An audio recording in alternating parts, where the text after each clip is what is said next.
Hai, Assalamualaikum warahmatullahi wabarakatuh. Teman pemilih, kembali lagi dalam acara podcast Nyimaswati KPU Kota Tangerang. Hari ini Nona ditemani oleh salah satu orang, yaitu Ketua Timsel anggota KPU Kota Tangerang, Kota Serang, Kabupaten Serang, Bapak Mustoli. Apa kabar Bapak? Baik. Sehat Bapak? Sehat, alhamdulillah. Boleh perkenalkan dirinya Bapak? Mungkin teman pemilih ada yang belum kenal siapa ini yang sama Nona hari ini. Silakan Bapak. Terima kasih Mbak Nona. Ya, sahabat pemilih dimanapun berada, perkenalkan nama saya Mustoli. Saya saat ini sebagai Ketua Tim Seleksi KPU Kota Tangerang, Kota Serang, dan Kabupaten Serang. Dan sekarang ini kita sudah mulai bekerja ya per tanggal 2 September. Oh, dari tanggal 2 September. Sampai tanggal berapa Bapak? Ini kemungkinan akan bergulir sampai dengan bulan Oktober ya. Tanggal 17 Oktober kita akan bekerja merekrut komisioner atau pimpinan KPU di 3 wilayah tadi. Di 3 wilayah Kota Tangerang, Kota Serang, dan Kabupaten Serang ya. Nah, Timsel ini terdiri dari berapa orang Bapak? Mungkin boleh diperkenalkan ya anggota-anggota Timsel yang lainnya Bapak? Ya, selain saya diperkuat juga bersama dengan 4 orang anggota Timsel yang lain. Saya sebagai ketua, Mustoli, kemudian Pak Ahmad Zamzami sebagai sekretaris, kemudian ada Pak Agus Supadmo, kemudian ada Pak Yanu, dan terakhir ada Pak Amsori. Dengan latar belakang beragam, umumnya adalah akademisi dan aktivis lah dan praktisi kepemiluan gitu. Baik. Boleh kesibukan Bapak apa nih selain menjadi anggota Timsel? Iya. Saya memang sibuk di bidang hukum ya, terutama saya sebagai dosen Fakultas Syariat dan Hukum UIN Sadebergamo Jakarta. Kemudian kalau di Tangerang saya juga aktif di organisasi advokat. Saya wakil ketua DPC Perhimpunan Advokat Indonesia, DPC Pradi di Tangerang Raya. Tangerang Raya. Kalau kata kita bagian hukum ini selimut ya KPU. Nah, Bapak berarti sebagai Timsel, Bapak juga advokat ya Bapak ya, menjadi ketua Pradi Tangerang Raya ya. Nah sebenarnya ini teman pemilih ini pada penasaran nih. Timsel ini tim seleksi anggota KPU, mereka mungkin banyak yang ingin mendaftar Pak, apalagi banyak antusias masyarakat Kota Tangerang ini ingin menjadi komisioner KPU Kota Tangerang ya kan. Boleh tahu Bapak persyaratannya apa aja untuk menjadi anggota KPU?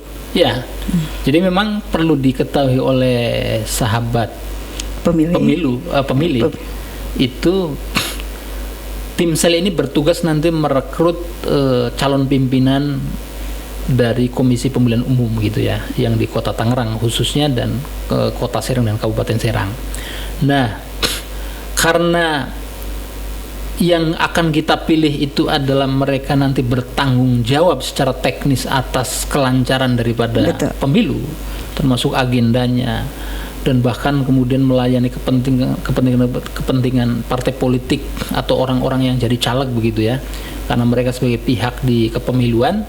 Nah, maka butuh sosok yang punya integritas, Mbak Nona. Butuh orang yang punya kapabilitas dan memahami pemilu terutama. Termasuk juga tahan terhadap pressure, tahan terhadap tekanan. Karena kita tahu bahwa ketika mendekati pemilu itu pekerjaan di KPU saya kira sangat luar biasa, menyita waktu, tenaga, pikiran. Bahkan saya paham betul teman-teman yang ada di sekretariat KPU itu di hari-hari H atau menjelang gitu Pilpres, Pileg itu bahkan harus berkorban, tidak rela, ikhlas untuk tidak bertemu keluarganya, anak-anaknya, istri, dan seterusnya. Nah, oleh karena itu dalam kondisi beban pekerjaan yang tidak mudah dan tanggung jawab yang dipikul luar biasa berat begitu ya, kita punya kriteria dan syarat-syarat yang kemudian dibutuhkan bagi mereka yang akan mencalonkan diri sebagai calon komisioner Komisi Pemilihan Umum. Antara lain ya WNI itu pasti. Jangan sampai nanti karena di Tangerang itu kan kota Tangerang kan banyak WNA-nya juga, jangan sampai nanti yang menjadi komisioner KPU itu malah warga negara lain begitu ya. Kan enggak. Ini kan pesta demokrasinya warga kita, WNI, warga negara Republik Indonesia. Kemudian dia juga punya keterangan surat tidak pernah dipidana begitu ya, yang ancaman hukumannya 5 tahun. Kemudian ini yang sering kali ditanyakan adalah menyangkut sudah tidak punya hubungan lagi dengan partai politik. Okay. Ini penting. Kenapa ini dibutuhkan? Jadi karena KPU ini nantinya adalah sebagai pihak penyelenggara, tentu saja dia harus punya jaminan netral, tidak punya afiliasi dengan tidak punya afiliasi dengan partai politik. Maka kalau mereka yang pernah aktif di partai politik harus minimal 5 tahun sudah keluar dari situ. Karena kalau misalnya baru itu bisa nanti dianggap masih punya korps, masih punya rasa jiwa secara psikologis juga masih ada hubungan begitu ya.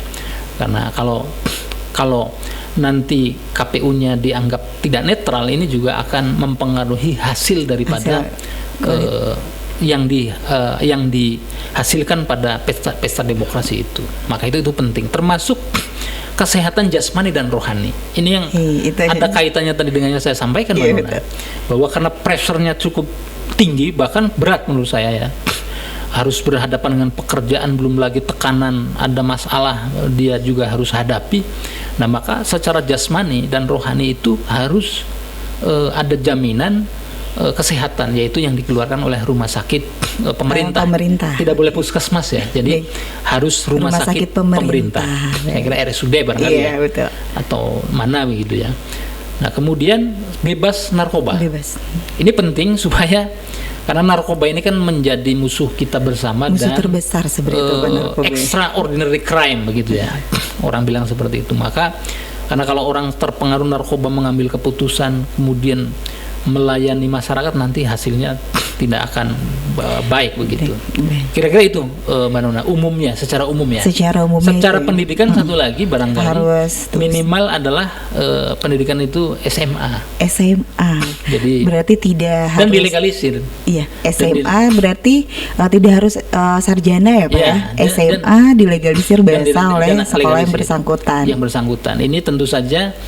Dan kadangkala perlu misalnya ada ijazah yang mesti dilegalisir, dan kemudian kalau misalnya kita dengar misalnya legalisir S1 gitu ya, ternyata kampusnya itu sudah tidak ada. Nah, itu nanti kita telusuri supaya memastikan bahwa ada satu peristiwa di daerah lain sana, misalnya ternyata kampusnya juga ternyata kampus-kampusan lah gitu ya.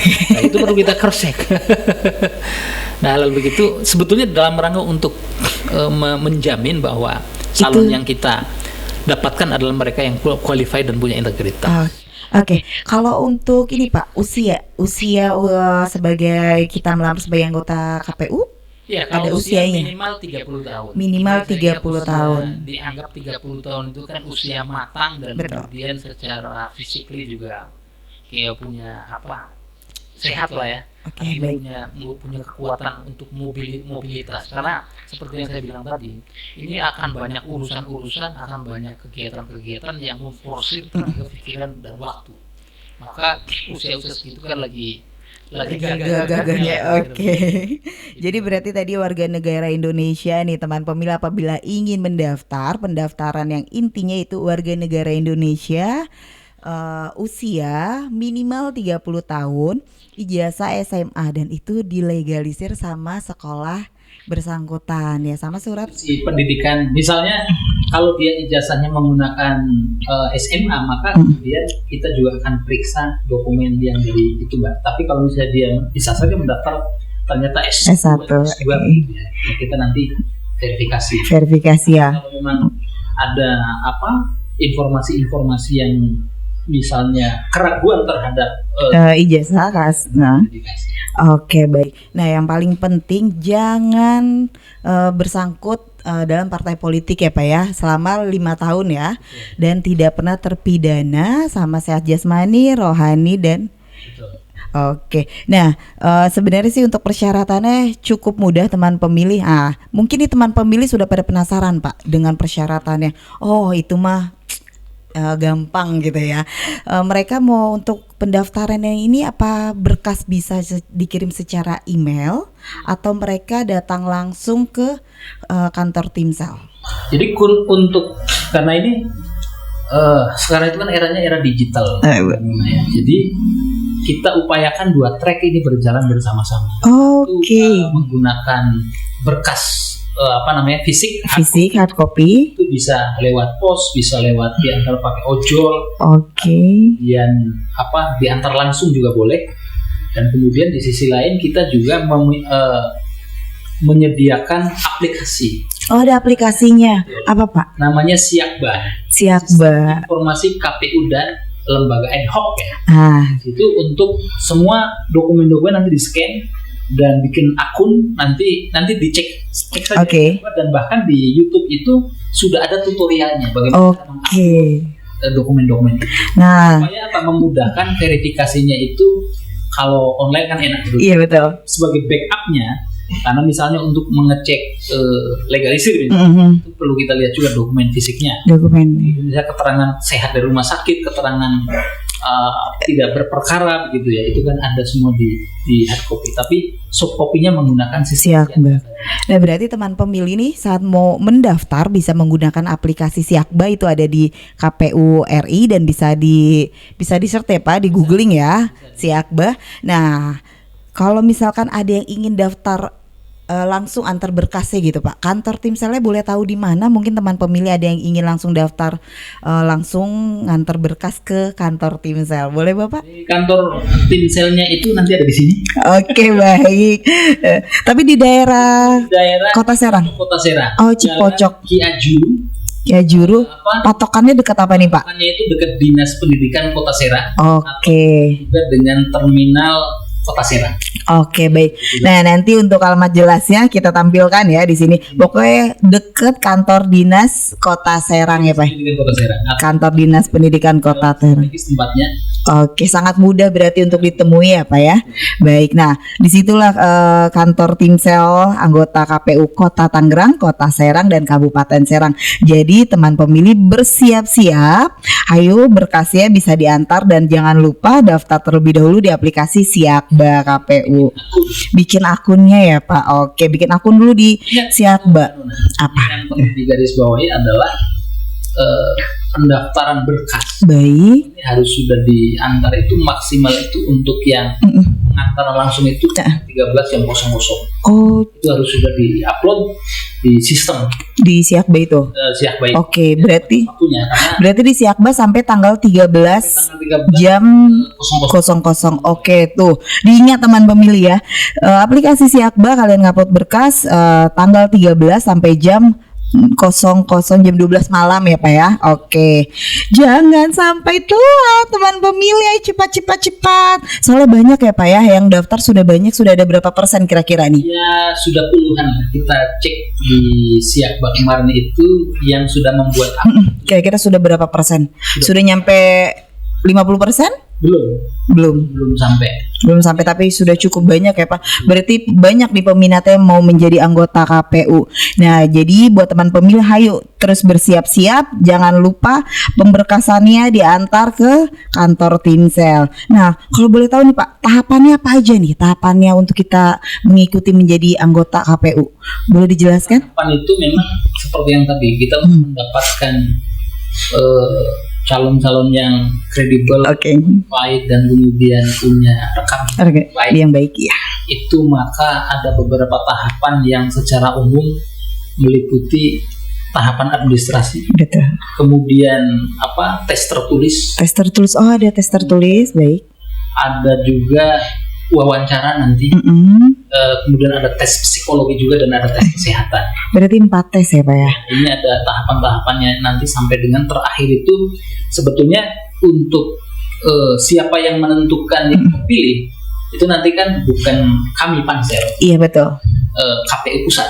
Nah kita hanya nanti setelah tadi melewati tahapan-tahapan tadi tes-tes tadi itu sampai pada 10 besar. Dari 10 besar itu setelah melewati terakhir adalah tahap wawancara, dan kita ambil 10 orang, baru dari 10 orang itu dibawa ke KPU pusat. Nah, dari KPU pusat itulah kemudian nanti akan dipilih 5 orang, Mbak, masing-masing wilayah itu. Oke, itu yang terpilih ya. Baik, berarti ada 4 tahapan tadi dari tes CAT ya. Administrasi, tes tertulis, terus psikotes, wawancara. Termasuk di dalamnya itu adalah kesehatan ya.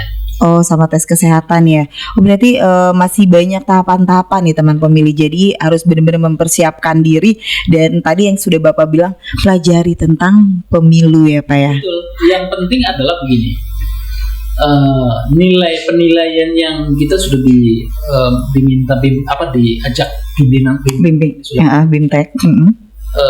Salah satu untuk mendapatkan mereka yang punya rekam jejak sudah pernah terlibat kepemiluan itu menjadi salah satu faktor yang penting gitu ya. Salah satu faktor apakah orang ini atau sosok ini layak atau tidak, Pak. Artinya jangan sampai kemudian orang yang tidak tahu apa-apa begitu ya diterjunkan pekerjaan yang serumit itu seberat pimpinan KPU. Benar. Nah, maka salah satunya misalnya tentu mereka-mereka yang pernah menjadi PPK gitu ya, menjadi terlibat dalam kepemiluan termasuk pengawas gitu ya, atau misalnya lembaga-lembaga monitor kepemiluan itu akan menjadi nilai plus dalam hal penilaian. Ya. Atau misalnya dalam bentuk tulisan, misalnya ternyata beliau ini bukan praktisi tetapi akademisi, suka nulis, punya buku.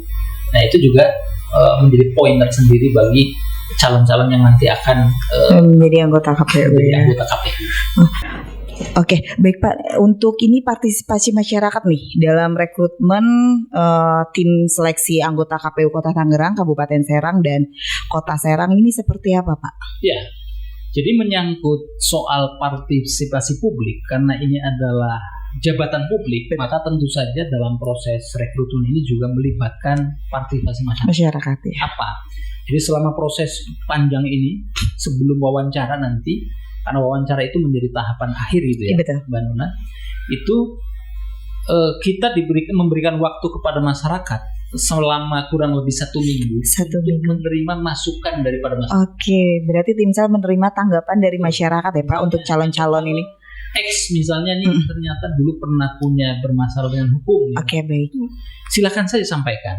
Atau kemudian ternyata calon si X ini masih menjadi pengurus partai. Ini dalam rangka apa?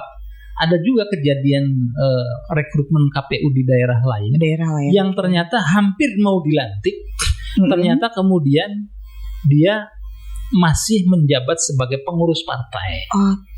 Nah, satu yang kedua, ini menjadi masyarakat juga membantu kita. Kita meminta bantuan kepada publik supaya mengawasi proses ini dan calon-calon tersebut gitu ya. Karena kalau hanya kita saja untuk misalnya melakukan rekrutmen dan memverifikasi tentu terbatas ya. Sedangkan calon-calon ini kan nanti dengan berbagai latar belakang. Nah, oleh karena itu apapun nanti ketika kan setiap tahapan itu nanti akan kita umumkan, Mbak Nona, di website website KPU Banten, www.banten.kpu.go.id atau searching di Google KPU Banten Provinsi Banten itu ada di situ. Ada ya untuk termasuk mengenai pengumuman persyaratan rekrutmen ada semua. Nah, untuk persyaratan memang ini sudah ada di web KPU Provinsi Banten, KPU Kota Tangerang, KPU Kabupaten Serang dan KPU Kota Serang. Jadi kalau misalnya teman pemilih nih ada yang pengen tahu lebih lengkapnya lagi persyaratan ya Pak, boleh cek di media sosial KPU Kota Tangerang dan KPU Provinsi Banten. Nah, tapi berarti nanti ada masa tanggapan dari masyarakat, masyarakat untuk calon-calon yang terpilih di saat 10 besar sebelum wawancara nanti wawancara, 20 besar itu sudah kita buka, termasuk berbagai macam platform gitu ya, bisa disampaikan ke pribadi saya atau WA daripada pansel atau lewat surat begitu ya. Itu untuk dalam rangka tadi mencari sosok atau kemudian calon-calon yang memang disertai buktinya ya. Betul. Tentu misalnya kalau misalnya ada pernah terjadi melakukan tindak pidana dan sudah dihukum, maka dikasih tahu juga ininya. Tapi semuanya kita juga tidak mentah-mentah kemudian menerima langsung dari yang melaporkan. Tentu kita akan verifikasi. Nah, lagi. Kemudian kenapa itu dilakukan, tanggapan masyarakat itu dilakukan sebelum wawancara? Jadi ketika wawancara nanti temuan-temuan atau kemudian menyangkut laporan-laporan yang menyangkut calon itu kita klarifikasi, Mbak. Klarifikasi. Tabayun gitu ya. Karena mereka juga yang calon juga punya hak untuk klarifikasi. Jangan sampai ada laporan yang kemudian laporannya tidak punya dasar yang kuat, kemudian kita menjudge mereka. Nah itu juga hak mereka jadi terganggu. Nah oleh karena itu ada proses check and recheck. Dari laporannya seperti apa kita klarifikasi ke yang bersangkutan yang ada anggapan begini apakah benar atau tidak kan gitu. Oke, berarti ini masyarakat Kota Tangerang harus benar-benar diperhatikan lagi nanti saat KPU Provinsi Banten Timsel mengumumkan 20 besar ya Pak. Betul. 20 besar komisioner KPU Kota Tangerang yang lolos, dan masyarakat bisa dicek dan bisa melakukan tanggapan masyarakat apabila memang di dalam 20 itu ada yang bermasalah ya Pak ya. Ya sebetulnya tidak hanya 20 Mbak ya. Pokoknya setiap tahapan kita umumkan namanya. Oh, setiap tahapan sudah kelihatan dan itu ada tanggapan masyarakat ya Pak. Misalnya yang nyalon di KPU Kota Tangerang itu ABC ada sekian puluh atau sekian ratus orang. Nah tinggal diawasi saja. Oh ternyata dulu pernah ada catatan begini begitu ya. Nah itu jadi tidak hanya di 20 besar tapi di setiap tahapan itu, tapi memang untuk penyampaian laporannya nanti ketika sebelum wawancara. Oke, baik. Pokoknya Timsel ini sangat terbuka ya Pak ya. Betul, tidak ada yang ditutup-tutupi, calon siapa yang mendaftar dan siapa yang lolos sangat terbuka sama sekali. Nah cukup menarik sih sebenarnya nih Pak. Saya dengan pendaftaran anggota KPU ini ya, cukup maksudnya pengen deh kayaknya ikut gitu ya mendaftar. Mbak Nona juga boleh daftar. Oke, boleh kita aja. Sepanjang kemudian memenuhi syarat normatif tadi gitu ya. Betul. Tidak terafiliasi dengan partai atau tidak menjadi anggota partai politik, sehat jasmani rohani, punya surat-surat tadi. Betul. Itu saya kira siapapun berhak ya untuk. Saya bebas Pak di partai politik Pak. Soalnya nama saya tidak tercatat, sudah saya cek Pak. Iya. Sudah saya cek di info pemilu tidak ada Pak nama saya. Oke. Nah, harapannya nih sebenarnya yang terakhir yang kita tanya nih, harapan dari Timsel ini apa untuk anggota KPU yang nanti terpilih Pak? Ya tentu kita punya kriteria ideal begitu ya Mbak Nona untuk mendapatkan sosok pimpinan KPU yang punya integritas. Ini integritas itu adalah sesuatu yang tidak bisa ditawar.